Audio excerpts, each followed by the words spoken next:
High friends, welcome to fantasy Guru മറ്റൊരു episode. എല്ലാവർക്കും സ്വാഗതം. നമ്മുടെ മുമ്പിൽ ഇനിയുള്ളത് ഗെയിം വീക്ക് 2 ആണുള്ളത്. ഗെയിം വീക്ക് 1 മനോഹരമായി തന്നെ കഴിഞ്ഞു എന്ന് വിശ്വസിക്കുന്നു. കുറച്ച് ആളുകൾക്കൊക്കെ പോയിന്റ് കുറവായിരിക്കും, പക്ഷേ അതിനൊന്നും വറി ചെയ്യേണ്ട കാര്യമില്ല. നമ്മൾ ഒത്തിരി നാളത്തെ കാത്തിരിപ്പിന് ശേഷം ഒരു FPL ഗെയിം വീക്ക് കഴിഞ്ഞു. ഇനിയിപ്പോൾ അടുത്ത ഗെയിം വീക്കിലായിട്ട് നമ്മൾ കിടക്കുന്നു. ഇന്നത്തെ ഒരു എപ്പിസോഡ് നമ്മൾ പ്രധാനമായിട്ടും പറഞ്ഞു വയ്ക്കാൻ ഉദ്ദേശിക്കുന്നത്, നിങ്ങളോട് എനിക്ക് പ്രത്യേകിച്ച് ഒരു ട്രാൻസ്ഫറിൻ്റെ കാര്യം എനിക്ക് പറയാനില്ല.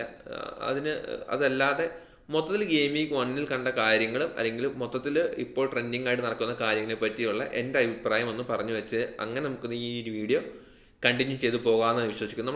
നമ്മൾ നോക്കാൻ പോകും. നമ്മളെല്ലാവരും ഇപ്പോൾ ചെയ്യുന്നത്, നമ്മുടെ ടീം എടുത്ത് നോക്കുന്നു, 1-2 വീക്ക് ലിങ്കുകളുണ്ടെന്ന് മനസ്സിലാവുന്നു. ആ താരം പോയിന്റ് തരുന്നില്ല, ഈ താരം പോയിന്റ് തരുന്നില്ല, എന്നാൽ എൻ്റെ കൂട്ടുകാരൻ മറ്റേ താരം പോയിന്റ് വന്നു, അന്ന് അവനെ മേടിച്ചാലോ അല്ലെങ്കിൽ ഇവനെ കൊടുത്തിട്ട് അവനെ മേടിച്ചാലോ എന്നുള്ളൊരു മൊത്തത്തിലുള്ളൊരു ആലോചനയിലായിരിക്കും എല്ലാവരും. എനിക്ക് നല്ല ഉറപ്പുണ്ട്.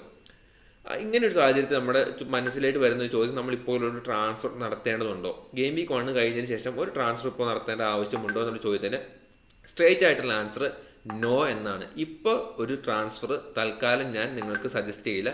അതിനുള്ള കാരണം എന്താണെന്ന് വെച്ച് കഴിഞ്ഞാൽ, ഒന്നാമത്തെ കാര്യം നമ്മൾ ഗെയിം വീക്ക് 1ൻ്റെ ടീം നമ്മൾ ഉണ്ടാക്കാൻ നമ്മൾ എടുത്ത ടൈം, അതായത് ആഴ്ചകളോളം നമ്മൾ ടീമിൽ പല റിസർച്ചുകൾ നടത്തി, പല ഫ്രണ്ട്സിൻ്റെ അടുത്ത് അഭിപ്രായങ്ങൾ ചോദിച്ചു, നമ്മൾ പല കളിക്കാരും മാറ്റി, അങ്ങനെ നമുക്ക് ഏറ്റവും കൺവിൻസിങ് ആയിട്ടൊരു ടീമായിട്ടാണ് നമ്മൾ ഗെയിം വീക്ക് 1 നമ്മൾ അപ്രോച്ച് ചെയ്തത്. ആ ഒരു ടീമിൽ 1-2 കളിക്കാർ പോയിന്റ് തന്നില്ല, അല്ലെങ്കിൽ ഈ ഒരാഴ്ച കൊണ്ട് പോയിന്റ് തന്നില്ല എന്ന് പറഞ്ഞാൽ doesn't mean that your decision were wrong.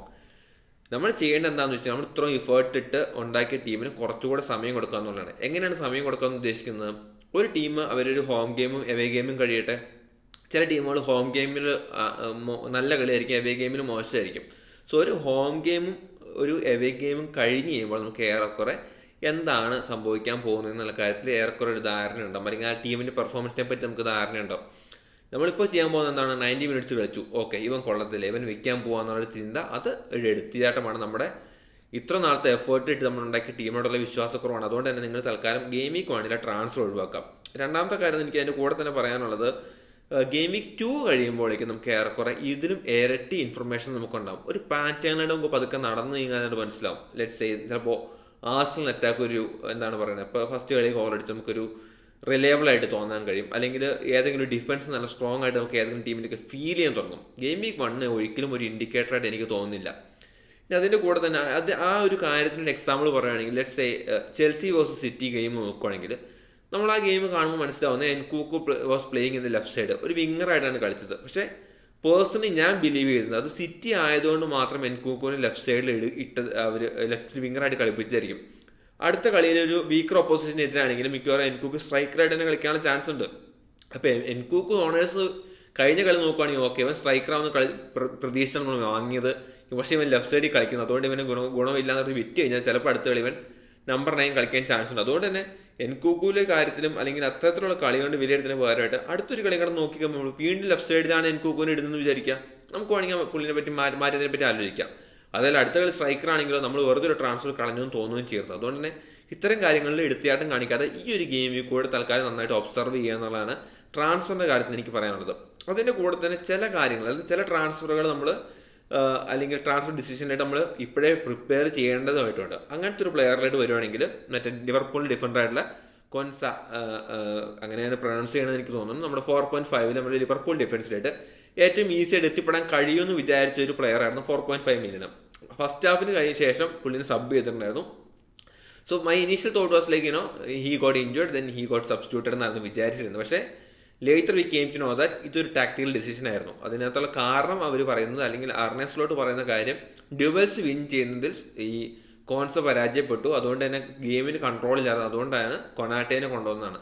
So ആ ഒരു ആസ്പെക്റ്റ് ഉള്ളതുകൊണ്ട് ഈ കോൺസയുടെ പ്ലേയിങ് ടൈമിൽ ഇനി നമുക്കൊരു ഉറപ്പ് പറയാൻ കഴിയില്ല. അതുകൊണ്ട് തന്നെ 4.5 മില്യണിലുള്ള ആ ഒരു പ്ലെയർ നിങ്ങൾക്ക് വേണമെങ്കിൽ വിൽക്കാൻ, അല്ലെങ്കിൽ അടുത്തൊരു പ്ലാൻ ചെയ്തോളാം. ഓക്കെ ഇവനെ മിക്കവാറും വിൽക്കേണ്ടി വരും, പ്ലാൻ ഫോർ ആൻ ഓൾട്ടർനേറ്റീവ്. അങ്ങനെ ഇപ്പോൾ നിങ്ങൾക്ക് ഒരു ഇമ്മിനൻറ്റ് ട്രാൻസ്ഫറാണ്, നിങ്ങൾക്ക് കോൺസെ മാത്രമാണ് നിങ്ങളുടെ ഇപ്പോൾ പ്ലേയിങ് ഇനമുള്ളൊരു കളിക്കാരെന്ന് വിചാരിച്ചോ. ലെറ്റ്സ് സേ 2 ഡിഫൻഡർ, മൂന്നാമത്തെ ഡിഫൻഡർ നിങ്ങളുടെ കോൺസെ ആണെങ്കിൽ, നിങ്ങൾക്ക് വേണമെങ്കിൽ റോബിൻസണിലേക്ക് വരാം. ഫുൾഹാമിൻ്റെ പുള്ളിക്ക് നല്ല ഫിക്ചേഴ്സ് ആണുള്ളത്. ഇനിയുള്ള അങ്ങോട്ടുള്ള ഫുൾഹാമിൻ്റെ ഫിക്ചേഴ്സ് നല്ലതാണ്. കഴിഞ്ഞ കളിയിൽ റോബിൻസൺ യുണൈറ്റഡ് ഗോൾ അടിക്കുന്നതിന് മുമ്പ് ഒരു 9 പോയിന്റ് ഉണ്ടായിരുന്ന, അല്ലെങ്കിൽ ബോണസ് പോയിന്റ് ഉൾപ്പെടെ 9 പോയിന്റിൽ നിന്ന കളിക്കാരനാണ്. അതുകൊണ്ട് തന്നെ മികച്ച രീതിയിൽ അറ്റാക്കിംഗ് പൊട്ടൻഷ്യൽ ഉള്ളതുകൊണ്ട് തന്നെ റോബിൻസിനാണ് ഞാൻ സജസ്റ്റ് ചെയ്യുന്നത്. അതുപോലെ തന്നെ കണ്ടൊരു മറ്റു കാര്യം, ലിവർപൂളിന്റെ ഗെയിം നമ്മളെല്ലാവരും കണ്ടാണ്. ഇപ്സ്വിച്ച് ടൗണിനെതിരായിരുന്നു കളി, എവേ ഗെയിം ആയിരുന്നു ഫോർ ലിവർപൂൾ. ബട്ട് നമ്മളെല്ലാവരും കണ്ടു ലിവർപൂൾ മികച്ച കളി സെക്കൻഡ് ഹാഫിൽ പുറത്തെടുത്തു, ഗോളടിച്ചു, സല ഗോളടിച്ചു, ജോട്ട ഗോളടിച്ചു. അപ്പോൾ നമുക്ക് മൊത്തത്തിലുണ്ടാകുന്ന ഒരു ഇമ്പാക്ട് എന്ന് വെച്ചാൽ okay, Liverpool is playing very good, Liverpool attacker is very important, അല്ലെങ്കിൽ Liverpool double is very important. അതുകൊണ്ട് ഞാൻ ലിവർപൂളിന് ഒരു കളിക്കാരനെ മേടിക്കാൻ പോവുകയാണെങ്കിൽ ആ ഒരു ഡിസിഷൻ ഞാൻ പറയുന്നത് ഇപ്പോൾ തൽക്കാലം ജിംപ് ചെയ്യാതിരിക്കുക. ഒന്നാമത് ഇപ്സ്വിച്ച് ടൗൺ പോലൊരു ടീം അവർ ഫസ്റ്റ് ഗെയിമാണ് കളിച്ചത്. രണ്ടാമത് അവർ ടാക്ടിക്കൽ വളരെ മിസ്റ്റേക്ക് കാണിച്ചു എന്ന് തന്നെ പറയേണ്ടി വരും. അവരുടെ ഡിഫൻസ് വളരെ ഹൈലൈൻ ആയിരുന്നു. സലയ്ക്കൊക്കെ ഏക്കർ കണക്കിന് സ്ഥലം ഗ്രൗണ്ടിൽ കിട്ടിയിട്ടുണ്ടായിരുന്നു. അതുകൊണ്ട് തന്നെ അത്തരം ടീമുകൾക്കെതിരെ ലിവർപൂൾ ഗോളടിച്ചു അല്ലെങ്കിൽ അറ്റാക്കിങ് നല്ല രീതിയിൽ സ്റ്റാറ്റ്സ് പുലർത്തി എന്നുള്ളത് doesn't mean that Liverpool is a good attacking side. Having say that Liverpool is very good team, but still നമുക്കത് പ്രൂവ് ചെയ്യാൻ ഇച്ചിരി സമയം വെയിറ്റ് ചെയ്യേണ്ടത്. Let them play with Brentford. അടുത്ത കളി നോക്കൂ, ഈ ബ്രെൻഫോർഡായുള്ള കളിയിൽ ലിവർപൂൾ അറ്റാക്ക് നല്ല ഫ്രീ ഫ്ലോയിങ് ആണെങ്കിൽ we can say that okay Liverpool double piece imminent, നമുക്കത് ചെയ്യാൻ കഴിയും. ഇപ്സ്വിച്ച് ടൗണെതിരെയുള്ള കളി മാത്രം കണ്ടുകൊണ്ട് ലിവർപൂൾ ഡബിൾ പിയിലേക്ക് പോവാണ്, ഞാൻ ഒരാളെ കളഞ്ഞിട്ട് ഇപ്പോൾ തന്നെ ലിവർപൂളിൻ്റെ അടുത്ത ആൾ എടുക്കാൻ പോവാണ്, അല്ലെങ്കിൽ ഞാൻ ഇപ്പോൾ തന്നെ സലയെ കൊണ്ടുവരാൻ പോകാന്നൊക്കെ വിചാരിച്ചു കഴിഞ്ഞാൽ ദാറ്റ് ഈസ് നോട്ട് അഡ്വൈസബിൾ. അതിപ്പോൾ ചെയ്യാൻ കഴിയില്ല. നിങ്ങളത് തൽക്കാലം ഒരു കളിയും കൂടെ നോക്കിയതിന് ശേഷം ആ ഒരു ഡിസിഷനിലേക്ക് എത്തുക എന്നുള്ളതാണ് ആ കാര്യത്തെപ്പറ്റി പറയാനുള്ളത്. ഇനി മൂന്നാമത്തെ പറയാനുള്ളത് ചില നിർഭാഗ്യങ്ങളെ പറ്റിയാണ്. അതായത് ബ്രൂണോ ഫെർണാണ്ടസ് ഓണേഴ്സ്, അതുപോലെ എസ് എ ഓണേഴ്സ്. ഇവരുടെ ഓണേഴ്സ് ഒട്ടും വറി ചെയ്യേണ്ട കാര്യമില്ല. ഇവർക്ക് പോയിന്റ് വരാത്തത് നമുക്ക് യോഗം ഇല്ലാത്തതുകൊണ്ട് മാത്രമാണ്. Including me, I was N S A owner. ഗോളടിച്ച് ഗോൾ അവർ ഡിസോൾവ് ചെയ്തതാണ്. അപ്പോൾ നമ്മൾക്ക് സമയം വരാൻ കിടക്കുന്നുള്ളൂ. സ്റ്റാറ്റ്സ് വൈസ് നമ്മൾ മികച്ച സ്റ്റാറ്റ്സ് തന്നെ നമ്മുടെ കളിക്കാർ പ്രോസസ് ചെയ്യുന്നുണ്ടെന്ന്. ബ്രൂണോ ഫെർണാണ്ടസിനെ സംബന്ധിച്ച് പറയുകയാണെങ്കിൽ എക്സ്പെക്റ്റഡ് പോയിന്റ് എന്ന് പറഞ്ഞാൽ 8.31 പോയിന്റ് എടുക്കേണ്ട കളിയിലാണ് പുള്ളി 3 പോയിന്റ് ആയിട്ട് തിരിച്ചു പോകുന്നതെന്നുള്ള വളരെ സങ്കടകരമായ കാര്യം. 2 ബിഗ് ചാൻസ് മിസ് ചെയ്തു, 3 ഷോട്ട് എടുത്തത് 3 ലെനോയുടെ വായിലിട്ട് അടിച്ചു കൊടുത്തു. അപ്പോൾ അതുകൊണ്ട് തന്നെ മൊത്തത്തിൽ വളരെ നിർഭയങ്കേണ്ട ഒരു സമയമായിരുന്നു ബ്രൂണോ ഫെർണാണ്ടസിന്. എസ് എ സംബന്ധിച്ച് അടിച്ചൊരു ഗോള് ഈ പറഞ്ഞ പോലെ ഡിസലോ ചെയ്തു. അപ്പോൾ പിന്നെ നിർഭാഗ്യം എല്ലാം കൊണ്ടും തലക്കടിച്ചു എന്ന് തന്നെ പറയേണ്ടത്. പക്ഷേ സ്റ്റാറ്റ്സ് വൈസ് നോക്കിക്കോളൂ, ഷോട്ട്സ് നോക്കുവാണെങ്കിൽ S A 7 shot, Bruno 6 shot, on target Bruno 3, S A 3, shot in box 4-3, expected goal 1.03, 4-4 expect assist 0.4. So stats backup ഉണ്ട്. നിർഭാഗ്യം കൊണ്ട് ഗോൾ അടിച്ചില്ല. സോ എസ് എ ഓണേഴ്സും ബ്രൂണോ ഫെർണാണ്ടസ് ഓണേഴ്സും തൽക്കാലം ഒന്നും ചെയ്യേണ്ട കാര്യമില്ല, just wait and observe. So അതാണ് എസ് എ പറ്റി പറയുന്നത്. ഇതിന്റെ കൂടെ തന്നെ മറ്റൊരു നിർഭാഗ്യം വേട്ടയാടിയ കളിക്കാരാണ് ഇസാക്ക്, ന്യൂകാസിലിന്റെ. നമ്മുടെ മിക്കവരെയും ക്യാപ്റ്റനായിരുന്നു. പക്ഷേ കളി തുടങ്ങി 20 മിനിറ്റിൽ തന്നെ ഷാർ റെഡ് കാർഡ് മേടിച്ച് പുറത്തുപോയി. 10 പേരുമായിട്ട് ന്യൂകാസിൽ കളിച്ചു. So you don't expect anything from a 10-man team. Still they won. ഇസാക്കിന് അസിസ്റ്റ് കിട്ടി, കൈവീശി പോരേണ്ടി വന്നില്ല. പക്ഷേ doesn't mean that Isak is a bad player or Newcastle is a bad team. Observe them for the next game week 2. അവർ കളിക്കട്ടെ, ഇസാക്കിന്റെ കളി നോക്കുക, ഗോൾ അടിക്കാൻ പറ്റുമെന്ന് നോക്കുക. Just wait for Isak haul. അതാണ് എനിക്ക് പറയാനുള്ളത്. അതുകൊണ്ട് തന്നെ ഇസാക്ക് ഓണേഴ്സ് തൽക്കാലം നിർഭാഗ്യത്തെ മാത്രം പഴിക്കുക. അവരുടെ പോയിന്റും മിക്കവാറും വരുമെന്ന് തന്നെ പ്രതീക്ഷിക്കുന്നത്. ഈ കൂടെ ഷാറിന്റെ റെഡ് കാർഡിന് കൂടെ പറഞ്ഞുകൊണ്ട് കാര്യം, ഷാർ റെഡ് കാർഡ് വന്നതോടുകൂടി സസ്പെൻഷൻ പോകുന്നു. അതുകൊണ്ട് തന്നെ ഡാൻബേൺ ഓണേഴ്സിനെ സംബന്ധിച്ചോളം നമുക്ക് ആശ്വസിക്കാവുന്ന സമയമാണ്. ബിക്കോസ് ഷാർ പോയതോടുകൂടി ഡാൻബേൺ എന്താണെങ്കിലും തൽക്കാലം ടീമിൽ നിന്ന് പുറത്താവില്ല.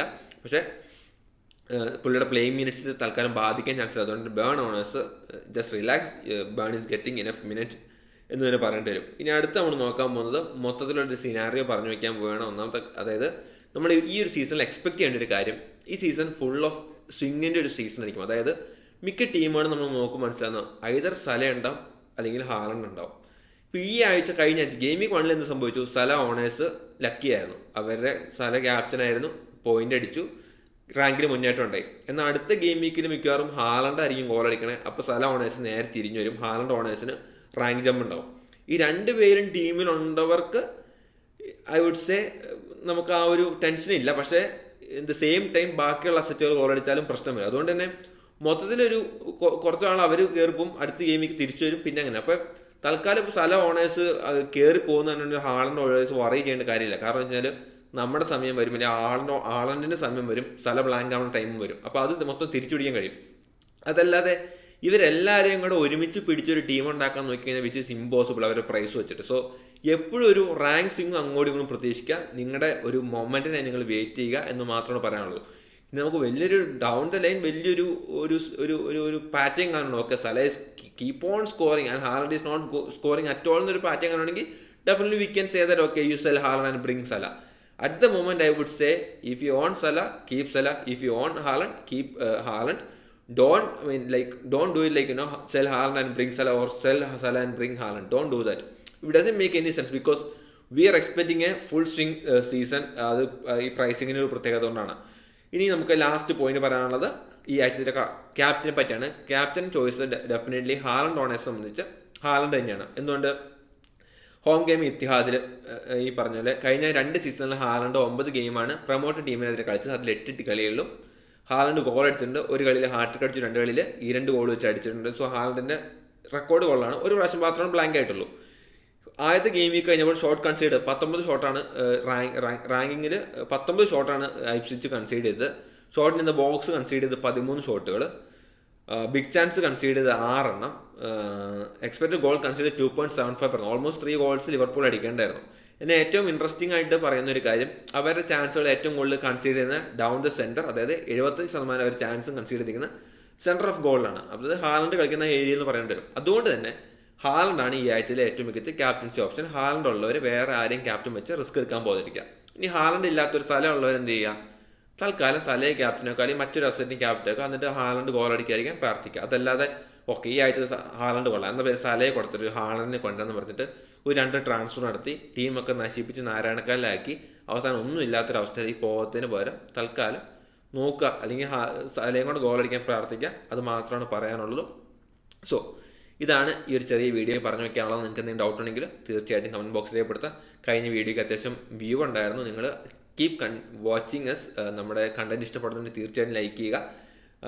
കൂട്ടുകാരുമായിട്ട് നമ്മുടെ വീഡിയോസ് ഷെയർ ചെയ്ത് കൊടുക്കുക. അവരോട് സബ്സ്ക്രൈബ് ചെയ്യാൻ പറയാം. നിങ്ങളും സബ്സ്ക്രൈബ് ചെയ്യുക. അല്ലെങ്കിൽ സബ്സ്ക്രൈബ് ചെയ്യാനുണ്ടെങ്കിൽ മറ്റൊരു എപ്പിസോഡുമായിട്ട് ഉടനെ കാണാം. അതുവരെ ഗുഡ് ബൈ.